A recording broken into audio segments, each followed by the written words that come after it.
Sir, ഇപ്പോൾ ഈ മഹാരാഷ്ട്ര നിയമസഭാ തെരഞ്ഞെടുപ്പിൽ BJP സഖ്യം വലിയ വിജയമാണ് നേടിയത്.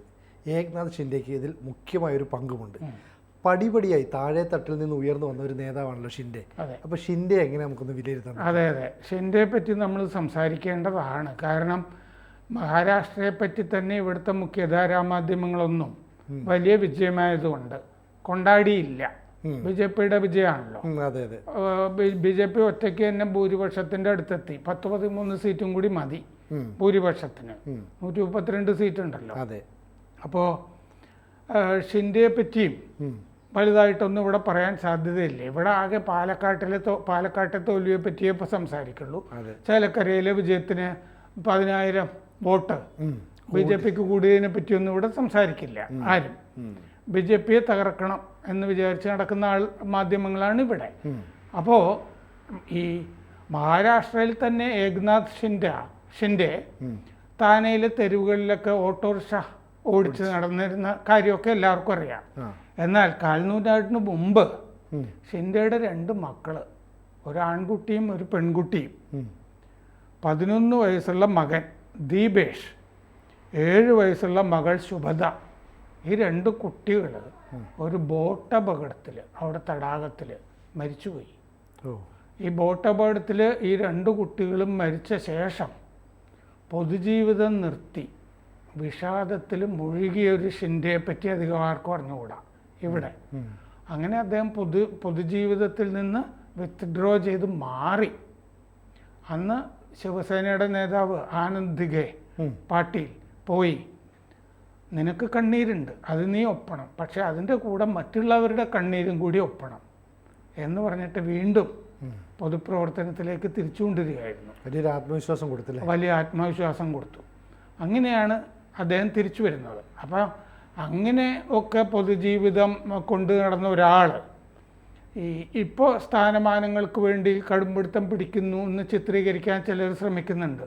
ഒന്നുമില്ല, അദ്ദേഹം സത്താറയിൽ ഗ്രാമത്തിൽ ഉണ്ട്. ഇപ്പോൾ ഗ്രാമത്തിൽ പോയി. അദ്ദേഹത്തിന് വൈറൽ പനിയാണ്. തനിക്ക് സുഖമില്ലാത്തതുകൊണ്ട് തൻ്റെ നാട്ടിലേക്ക് പോകുന്നു. അദ്ദേഹത്തിന് വൈറൽ പനിയാണ്.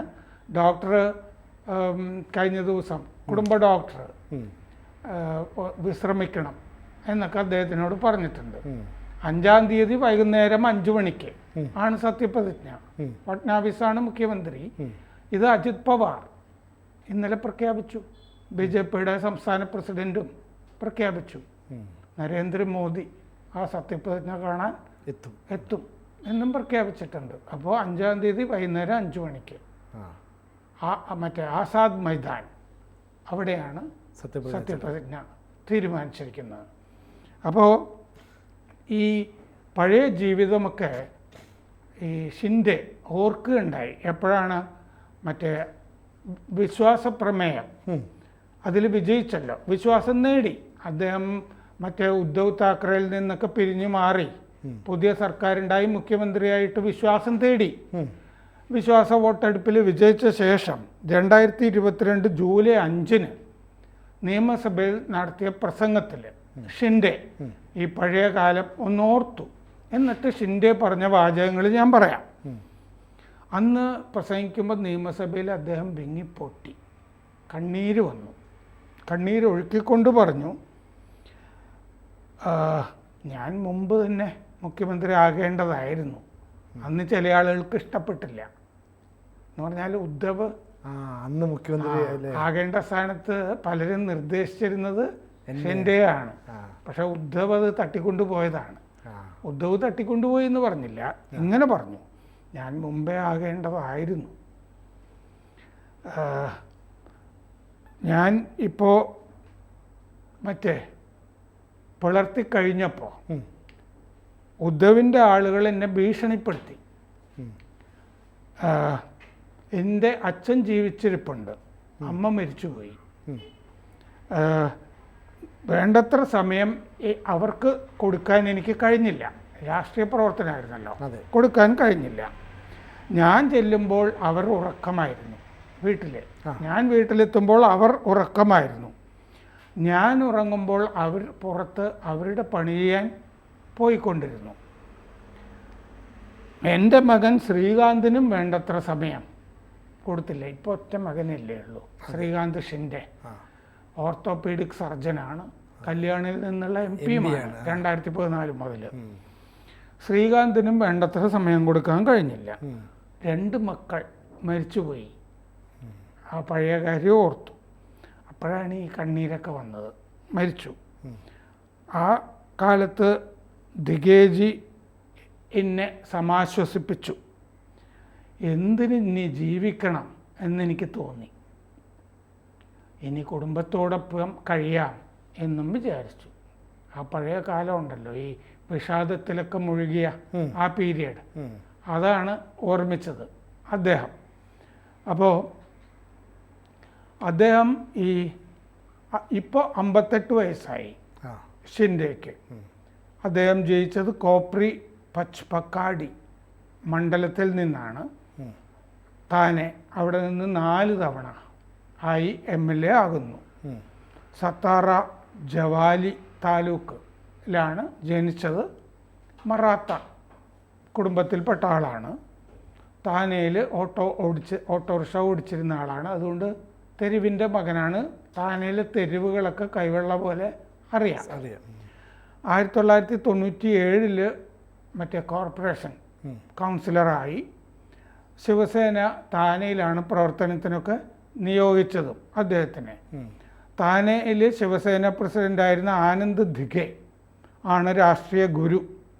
1980 ആദ്യം ആണ് കണ്ടെത്തുന്നത്. അവിടുത്തെ ഈ ഒരു പ്രാദേശിക തർക്കത്തിൽ ഷിൻഡെ ഇടപെടുന്നത് കണ്ടപ്പോൾ നേതൃഗുണമുണ്ടെന്ന് തോന്നി. ഒരു തർക്കം പരിഹരിക്കുന്നതൊക്കെ കാണുമ്പോൾ അങ്ങനെയാണ് കണ്ടെത്തുന്നത്. 2001 ദിഗെ മരിച്ച ശേഷം ആ പൈതൃകം ഷിൻഡെയിലേക്ക് വന്നു. പാർട്ടിക്ക് തൊഴിലാളി യൂണിയൻ ഉണ്ടാക്കുന്നത് ഷിൻഡെ ആണ്. ബാൽ താക്കറെയുടെ അനന്തരവൻ രാജ് താക്കറെ സ്വന്തമായിട്ട് പാർട്ടി ഉണ്ടാക്കിയല്ലോ, ഈ ഉദ്ധവുമായിട്ടൊക്കെ തർക്കിച്ചു പോയിട്ട്. ആ സമയത്ത് ആണ് കൂടുതൽ ശക്തനായത് ശിവസേനയിൽ. കാരണം രാജ് താക്കറെ പോയി, ഒരു ഗ്യാപ്പ് വന്നു. അപ്പോൾ അതിൽ ശരിക്കും കയറി കരുത്തനായി. താക്കറെ കുടുംബമൊന്നും അല്ലാത്തൊരാൾ വന്നിട്ട് മറ്റേ കല്യാണിൽ മറ്റേ മകൻ ശ്രീകാന്ത് 2014 മുതൽ MP ആണ്. 1964 സത്താറയിലൊരു ദരിദ്ര കുടുംബത്തിൽ ആണ് ജനിച്ചത് ഷിൻഡെ. അത് കഴിഞ്ഞ് ബാഗ്ലെ ഇൻഡസ്ട്രിയൽ എസ്റ്റേറ്റിൽ തൊഴിലാളിയായിട്ടാണ് തുടങ്ങിയത്, ഓട്ടോറിക്ഷയൊക്കെ ഓടിക്കുന്നതിന് മുമ്പ്. കാരണം സ്കൂൾ പഠനം മുഴുമിപ്പിക്കാൻ കഴിഞ്ഞില്ല, പൂർത്തിയാക്കാൻ കഴിഞ്ഞില്ല, വീട്ടിൽ പണമില്ല. അതുകൊണ്ട് ജോലി ചെയ്തേ പറ്റുള്ളൂ. അങ്ങനെയാണ് ബാഗ്ലെ ഇൻഡസ്ട്രിയൽ എസ്റ്റേറ്റിൽ തൊഴിലാളിയായിട്ട് പോകുന്നത്. പിന്നെ അവിടുത്തെ തൊഴിലാളി യൂണിയനിലും ഒക്കെ നേതാവായി. താനെയിൽ ശിവസേനയുടെ ശാഖ പ്രമുഖ് ആയി. അത് ആനന്ദ് ദിഗെ കൊണ്ടുവരുന്നതാണ്. താനെ കോർപ്പറേഷനിൽ പ്രതിപക്ഷ നേതാവായിരുന്നു. 2004 നിയമസഭയിലെത്തി. താനെയിൽ ശിവസേനയുടെ ജില്ലാ പ്രസിഡൻ്റായി. 2019 ശിവസേനയുടെ നിയമസഭാ കക്ഷി നേതാവും ആയി. ഈ ബലഗാവി ഉണ്ടല്ലോ കർണാടകയിലെ, മഹാരാഷ്ട്ര അതിർത്തിയിലാണത്. അപ്പോൾ ബലഗാവി ഈ അതിർത്തി തർക്കം, മഹാരാഷ്ട്രയും കർണാടകയും തമ്മിലുള്ള അതിർത്തി തർക്കത്തിൽ മറ്റേ ശിവസേനയ്ക്ക് വേണ്ടി പ്രക്ഷോഭം നടത്തിയിട്ട് 40 ദിവസം ജയിലിൽ കിടന്നു. 1989 മുംബൈ കലാപം നടന്നല്ലോ. അതിൻ്റെ ഇടയിൽ ഒരു അമ്മയുടെയും മകൻ്റെയും ജീവൻ രാത്രിയിൽ ഷിൻഡെ രക്ഷിച്ചതായിട്ട് പറയുന്നുണ്ട്. ഒരു കലാപത്തിൻ്റെ ഇടയ്ക്കിൽ നിന്ന് ഒരു അമ്മയും മകനെയും കണ്ടെത്തിയിട്ട് വണ്ടി ഓടിച്ച് അവരെ ആശുപത്രിയിൽ കൊണ്ടുപോയത് ഷിൻഡെയാണ് എന്ന് പറയുന്നുണ്ട്. അതിൻ്റെ കൂടുതൽ വിശദാംശങ്ങളൊന്നും നമുക്കറിയില്ല. പിന്നെ പാർട്ടിക്കകത്ത് കലാപം നടന്നല്ലോ, ഇദ്ദേഹം മറ്റേ പിരിഞ്ഞു പോയല്ലോ ഉദ്ധവ് താക്കറയിൽ നിന്ന്. അത് കഴിഞ്ഞ് ഇദ്ദേഹത്തിൻ്റെ കൂടെയുള്ള MLA-മാരെ പല സ്ഥലത്തും കൊണ്ടുപോയല്ലോ, പാർപ്പിച്ചു. അത് കഴിഞ്ഞ് ഗുവാഹട്ടിയിൽ, അസമിൽ അവസാനം അവിടെയാണ് കൊണ്ടുപോയി റിസോർട്ടുകളിലൊക്കെ പാർപ്പിച്ചത്. താനെയിൽ കിഷൻ നഗർ മറാത്തി മേഖലയിൽ അവിടെ ആണ് ജീവിച്ചിരുന്നതൊക്കെ. പെട്രോൾ അടിക്കാൻ കാശില്ലാത്ത സമയങ്ങൾ ഉണ്ടായിട്ടുണ്ട് ഓട്ടോറിക്ഷയ്ക്ക്. പിന്നെ കൂടെയുള്ള ഓട്ടോറിക്ഷ ഡ്രൈവർമാരിൽ നിന്നൊക്കെ പൈസ വാങ്ങിയിട്ടൊക്കെയാണ് അത് ചെയ്തുകൊണ്ടിരുന്നത്. ഒരു COVID-19 കാലത്തും 2019 കേരളത്തിൽ മറ്റേ 2018 മറ്റേ വെള്ളപ്പൊക്കമില്ലേ, ആ വെള്ളപ്പൊക്ക കാലത്ത് കേരളത്തിനുമൊക്കെ സഹായിക്കാൻ വേണ്ടിയിട്ട് പൈസ പിരിക്കുകയും ഒക്കെ ചെയ്തിട്ടുണ്ട്. താനെയിലെ റോബിൻ ഹുഡ് എന്നാണ് അറിയപ്പെട്ട് കൊണ്ടിരുന്നത്. താനേക്ക് പുറത്തും ഒക്കെ സ്വാധീനം, പുറത്തുള്ള മേഖലയിലൊക്കെ നന്നായിട്ട് വളർന്നിരുന്നു. അപ്പോൾ ശിവസേന കോൺഗ്രസ് സഖ്യം ഉണ്ടായ ശേഷം മന്ത്രിയായി. ആ മന്ത്രിസഭയിൽ താക്കറെ മുഖ്യമന്ത്രിയായിട്ടുള്ള മന്ത്രിസഭയിൽ മന്ത്രിയായിരുന്നു. പക്ഷേ നഗരവികസന വകുപ്പ് മന്ത്രിയായിരുന്നു. പക്ഷേ ഈ നഗരവികസന വകുപ്പിൽ ഷിൻഡെയുടെ വകുപ്പിൽ എപ്പോഴും കയറി ഉദ്ധവ് താക്കറെയുടെ മകൻ ആദിത്യ താക്കറെ ഇടപെടുന്നുണ്ടായിരുന്നു. മന്ത്രിയായിരുന്നല്ലോ, ഇടപെടുന്നുണ്ടായിരുന്നു. ആ ഇടപെടൽ അസഹ്യമായിരുന്നു. അങ്ങനെയാണ് തമ്മിൽ തെറ്റാൻ തുടങ്ങുന്നത്. 2022 ജൂൺ 22 കലാപം തെറ്റൽ പൂർണ്ണാവസ്ഥയിലെത്തി. 40 MLA-മാരെയും കൊണ്ട് ഗുജറാത്ത്, അസം, ഗോവ ഇവിടങ്ങളിലൊക്കെ സഞ്ചരിച്ച് അവരെ കൂടെ നിർത്തി. ഇത്രയുമൊക്കെ പറയുമ്പോൾ തന്നെ മാത്രമല്ല, അദ്ദേഹം ഹിന്ദുത്വയുടെ കൂടെയായിരുന്നു. കാരണം കോൺഗ്രസിൻ്റെ കൂടെ നടക്കുക, മുസ്ലിങ്ങളെ പ്രീണിപ്പിക്കുക, പിന്നെ സോഷ്യലിസം, സെക്യുലറിസം, ഇതൊക്കെയാണല്ലോ. ഇത്തരം വ്യാജ പരിപാടികളൊക്കെയാണ് കോൺഗ്രസിൻ്റെയൊക്കെ കയ്യിലുള്ളത്. ഇതൊന്നും ബാൽ താക്കറെ ഉണ്ടാക്കിയ ശിവസേനയുടെ തത്വമോ ലക്ഷ്യമോ അല്ല. അത് ഹിന്ദുത്വയ്ക്ക് വേണ്ടി നിലകൊണ്ടതാണ്. അപ്പോൾ അതുകൊണ്ട് അങ്ങനെയാണ് ശിവസേന ഉണ്ടാകേണ്ടത് എന്ന് വിചാരിച്ചിട്ടാണ് ഷിൻഡെ അതിൽ നിന്ന് മാറിപ്പോകുന്നത്. അപ്പോൾ ഷിൻഡെക്ക് കൂടെ നിൽക്കാനായിട്ട് അവിടെ BJPയുടെ കൂടെ നിൽക്കാൻ പറ്റുള്ളൂ. അപ്പോൾ BJPയെ വിട്ടുപോയിട്ട് ഷിൻഡെക്കൊന്നും ചെയ്യാനില്ല. മാത്രമല്ല, ഷിൻഡെ ഈ ഗ്രാമത്തിലേക്ക് കഴിഞ്ഞ ദിവസം പോകുന്നതിന് മുമ്പും ഞാനൊരു തടസ്സമായിരിക്കില്ല എന്നും മോദിയോടും അമിത്ഷായോടും പറഞ്ഞു കഴിഞ്ഞതുമാണ്. പിന്നെ ചില വകുപ്പുകൾ ഏതൊക്കെയാണ് എന്നുള്ളതിനെ പറ്റി. അപ്പോൾ ഇന്നലെ അതിൻ്റെ അവസാനമായി കഴിഞ്ഞു, പ്രഖ്യാപിച്ചു കഴിഞ്ഞു. BJP പ്രസിഡൻറ്റും മറ്റേ അജിത് പവാർ. ഈ ബാൽ താക്കറെ മുന്നോട്ട് വെച്ച ആശയങ്ങളെ കൃത്യമായി ഉൾക്കൊണ്ട് ആ രീതി മുന്നോട്ട് പോകുന്നതുകൊണ്ടാണോ ഈ ഷിൻഡെയുടെ ഒപ്പം തന്നെ ശിവസേനയുടെ വലിയൊരു വിഭാഗം കൂടെ നിന്നത്? അതെ, അതൊന്ന്. രണ്ട്, ഈ ഉദ്ധവ് താക്കറെ അല്ലോ നയം പറയുന്നത് മുഴുവൻ സഞ്ജയ് റാവത്ത് എന്ന് പറഞ്ഞൊരുത്തനാണ്, രാജ്യസഭ MP ശിവസേനയുടെ. ഈ സഞ്ജയ് റാവത്താണ് എപ്പോഴും സംസാരിച്ചുകൊണ്ടിരിക്കുന്നത്. അയാളാണ് ഈ കുഴപ്പക്കാരൻ, വലിയ കുഴപ്പക്കാരൻ. അയാളെയും പിടിക്കാഞ്ഞിട്ടാണ് ഈ കലാപമൊക്കെ ഉണ്ടാവുന്നത്.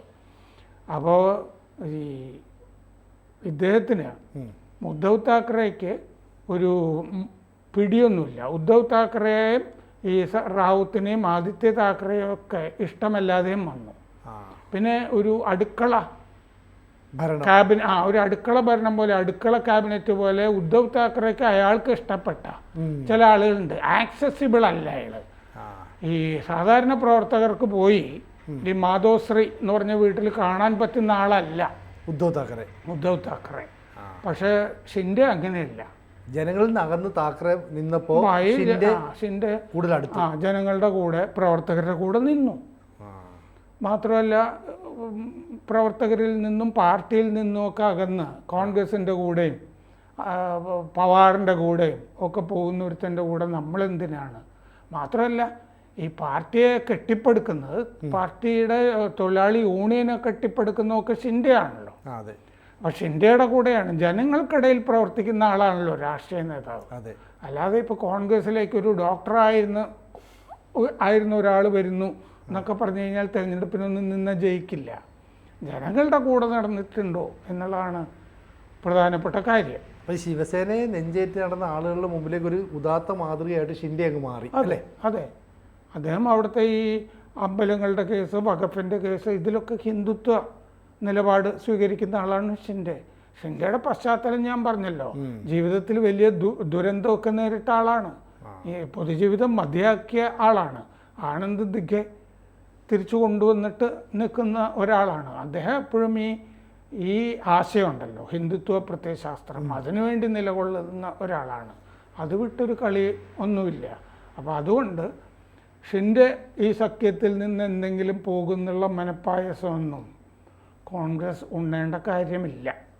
കൂടുതൽ വാർത്തകളും വിശേഷങ്ങളും നിങ്ങളിലേക്ക് എത്താൻ ABC മലയാളം സബ്സ്ക്രൈബ് ചെയ്യുക, ബെൽ ബട്ടണും അമർത്തുക.